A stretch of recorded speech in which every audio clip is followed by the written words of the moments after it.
Yo, because I care about you guys, I'm going to fill you in on a prospect for the Mets. I think his name is Jacoby DeGrom, something like that. He struck out 5 of the 6 hitters that he faced yesterday. I think that this kid is going to be special. All right. I know that was really bad, but what's going on, everyone? It's Fuzzy. Welcome back to yet another MLB recap. Happy 4th of July. How could I not show the fireworks scene from the Sandlot as I'm saying happy 4th of July? There is a lot to talk about in today's video. Craig Kimbrel imploded yet again, which is kind of sad because I'm a big Craig Kimbrel fan.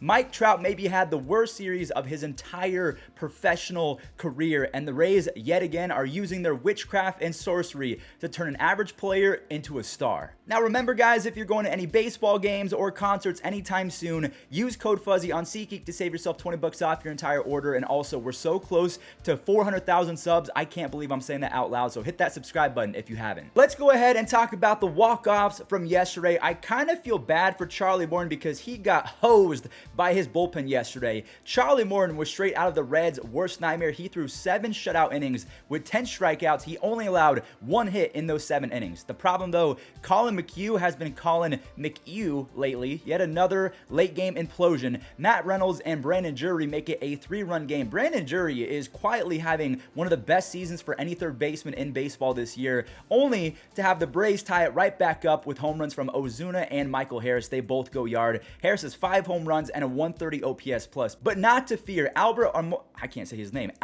Almora Jr., there we go. He walks it off and he makes Mets fans very happy. Why? Well, I'll tell you guys in just a second. Framber Valdez and the Astros pitching staff, they made some history yesterday. There's another 10 strikeout performance. This time, they got 13 strikeouts from Framber in just 6 innings. Mike Trout finished the series with an 0 for 11 performance, striking out 9 of those 11 at-bats. Jeremy Pena, on the other hand, had himself a day. He goes to right for a home run and then wins it on a dead center home run to walk it off. He now has 11 home runs, 30 RBIs, and a sick 9 defensive run saves, 9 DRS. The kid is ultra talented. Also, the bullpen struck out 7. So the Astros struck out 20, tying an MLB record. I mean, they are just, I'm deathly afraid of the Houston Astros. I mean, I'm a Guardians fan, so even though we beat the Yankees yesterday, courtesy of Tristan McKenzie and Franmil Reyes, I shouldn't be afraid of the Astros because it's not like we're going to make a push for the World Series. But either way, I enjoyed this win. Franmil smoked a home run and Tristan took care of the rest.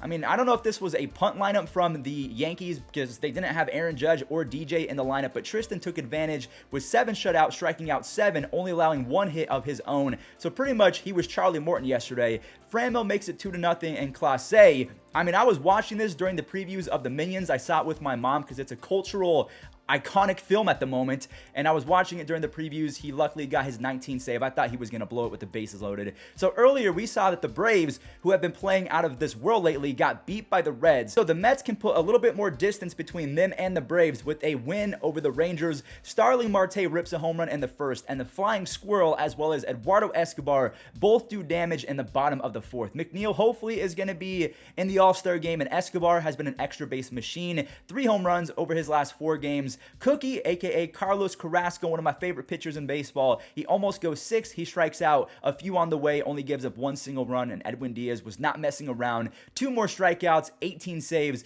The Mets, they stay 3.5 games ahead of the Braves. But what about the Phillies? They're also trying to make a push for this division as well. Yeah, this game was close for about 30 minutes, and then the 4th inning happened. Rhys Hoskins is quietly having himself a pretty good year. In fact, he's got 17 home runs, 42 RBIs, and a very solid 138 OPS plus. Nick Castellanos singles to left to bring home Hoskins in the 6th, and JT Realmuto is finally looking like the guy they gave a ton of money to. He has 3 home runs, I think 7 RBIs, and 3 stolen bases in the last 10 games, playing great defense as always. Zach Wheeler is seemingly doing his best Justin Verlander impression as he is aging like fine wine.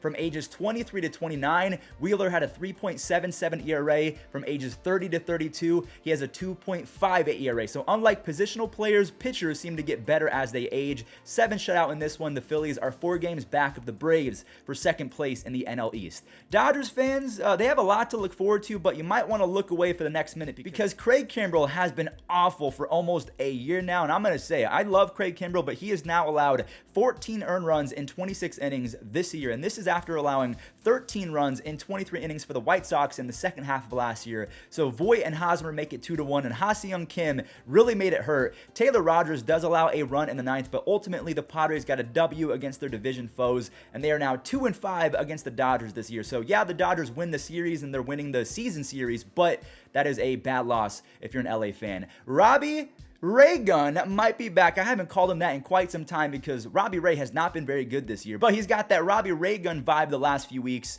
And we also see he got some help from J-Rod, the rookie. He homered and had an RBI double. By the way, check out this tweet. J-Rod is leading almost every rookie in everything. This kid is 21 years old, and he is going to be wrecking havoc for the next decade and a half. Now back to Robbie Ray. He struck out 12 in this one. He has now gone 5 straight starts, going 6+ innings and only allowing 1 earned run or fewer. He has been able to get his ERA back down to 3.6, and Paul Sewald grabs his 9th save of the year. All right, so let's talk about both of these Sox, shall we? I guess we'll start with the red ones. Boston had a very tough time with the Cubs in this series, so fair play to Chicago. Boston grabs 2 runs in the 4th, one on an infield single, and then another on a bases-loaded walk to Jarren Duran. Jarren Duran was heavily touted last year, but he kind of struggled. This year, he's got 9 extra base hits and 4 stolen bases in just 16 games. That is really good. This one is going to need some free baseball. We head to extras, where Boston was gifted free runs on a couple mental mistakes from the Chicago Cubs. So, of course, the Boston Red Sox scored 2 in the 11th, and Jake Diekman looked like Week 1 Diekman, throwing 2 shutout innings of relief with 4 strikeouts. The Boston Red Sox are back in 2nd place. If you're a White Sox fan, this might have been the most encouraging win of the entire season. You guys scored 13 runs in the same game that Lucas Giolito went 6 innings with 7 punchouts. That is pretty much a perfect sentence if you're a Chicago fan, and it's more like it because we all expected the White Sox to be top dogs, and also usually we can expect the White Sox to win because they hit a few home runs. Well, yesterday they scored 13 without hitting a single long ball. They torched the Giants staff with 17 hits. Over 30,000 people were in attendance, and they had to witness that monstrosity of a game. The Giants fall to 40-37. They're on a 4-game losing streak, and they're 8.5 games back of the Dodgers. Now, in this next game, there's only one person that we have to talk about, CJ freaking Cron. So let's do some math. The Rockies scored 6 runs on the day. CJ Cron had 6 RBIs. So if my math is correct, he drove in every single run for the Rockies. Quick math. Dude hit not 1, but he had 2 3-run nukes to legitimately give his team a victory. He's basically hitting 300 on the season with 19 home runs, 64 RBIs, and a 2.5 WAR. He has been sensational. It still blows my mind that the Angels chose to stick with Albert Pujols, a washed-up Pujols, over CJ Cron. Now, luckily, they still have Jared Walsh, but I think that CJ Cron has been better over the last 2 seasons. But, I mean, the Angels, they're the Angels, and they owed Albert a crap ton of money, so they kind of handcuffed themselves. Look at the Orioles go, man. Look at them. Now, they do all of their damage in the 5th and the 6th because Odor, Mancini, and Mountcastle all mash away with the home run each. This Tyler Wells kid has been ultra impressive as well. So after 6 innings, he has 7 strikeouts, 1 earned run allowed. He lowers his ERA to 3.09, and he's also learning how to strike people out after a lot of people last year called him a sticky merchant because he had an almost 11 strikeouts per 9. They banned the sticky stuff, and now all of a sudden, he barely has a 5 strikeouts per 9. So that was encouraging. 7 Ks over 6 innings. Definitely found something in this one, and Dylan Tate looks nasty in the closing role. He struck out 2 for his 2nd save, and Minnesota is now just 2 games ahead of Cleveland for 1st place. Also, before we move on, I want to show this play from Celestino, the center fielder who was playing for Byron Buxton yesterday.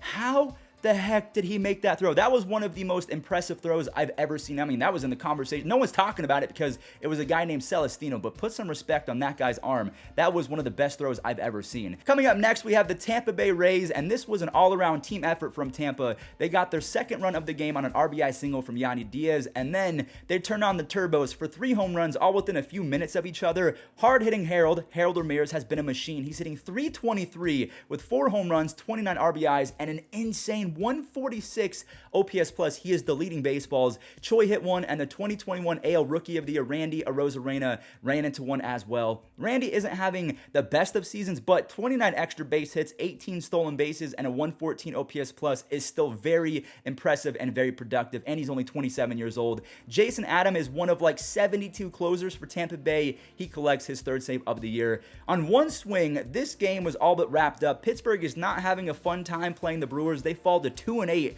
against Milwaukee this year. Narvaez hit that 2-run tater, and Woodruff did Woodruff things. That's 6 scoreless frames. He added 8 punchies to his season total while also not walking a single hitter. And oh yeah, Josh Hader struck out too for his 25th save. The Brewers are 46-35, and they are looking tough as of late. Pablo Lopez and Eric Fetty both went 6 in this one. They each allowed 2 earned runs, but enter the man who rakes. Jesus Sanchez saves the Marlins with 1 swing, gives his team the lead. Now sure, okay, it was short-lived because the Nationals come back to tie it up, but I think it motivated the lineup going into extra innings as the Marlins go out for 5 runs over the last 2 frames. The last 3 were all scored on singles, so that might have been rage-inducing as a Nationals fan. Dylan Floro was back in the closing role after kind of being replaced by Tanner Scott, so he was back in the saddle, and he picked up his first save of the year after striking out 2. And last but certainly not least, the Royals looked pretty solid yesterday. Edward Olivares made this ball disappear, and Emmanuel Rivera wanted to match him. Tarek Skubal is really making me sad, man. He was so good. He was lighting the league on fire to begin the season. He has fallen off a cliff. He was tagged for 5 earned runs total after Benny Biceps doubles and another run scores on a bases-loaded walk. Scott Barlow has been sensational, a fantastic season with 12 saves and a 2.25 ERA. That is going to do it for today's recap. I hope that you guys all enjoyed. Stay safe out there on 4th of July. I know that people can get a little bit crazy, so again, kind of manage expectations, have some fun, but don't get too crazy. Stay safe out there. Thanks for watching, and enjoy the web jams. In early June, and has kept on hitting. Knuckling drive left side, diving stop, Turner gets him. A little bit froggy over there, that side of the infield. That is a nice diving. There's no confusion. Third base side. Tough play in the sun, and Moncada reaches back. Sometimes they look routine. Most of the times they're not. He drifts back. 2 strikes, and you kind of, oh shoot, I forgot in our meeting what we're doing here, so it helps you get through it. Biggio, nice play. Sliding stop and a good throw from shallow right. And a scoreless top of the 9th for Phelps. That one's trying to find a home, and oh, there's Alec Thomas to take it away. Last inning when the Diamondbacks were out there defensively, how shallow Alec plays here at Coors Field. Most center fielders aren't comfortable playing that shallow. Best use his skills on this team. Ground ball up the middle, diving backhand is stopped by Clemens from the outfield grass, throws, got him at first. Fine play by Cody Clemens. Laid out to the left of second, got up to a knee, and Loop to short right, and Harrison gets out there. What a play by Josh Harrison to put away the first out, and a big one here in the 6th. One runner goes. Realmuto, good throw. He got him. JT Realmuto has now caught 14 of 30 would-be base stealers as he guns down the runner at second. What a weapon. Down the line, Hayes with the grab, and they get an out on that. His first movement is literally, that's picture perfect. And really, that was the only play that he had. He's running. The throw down from Moreno is in time. For here, boom, bam.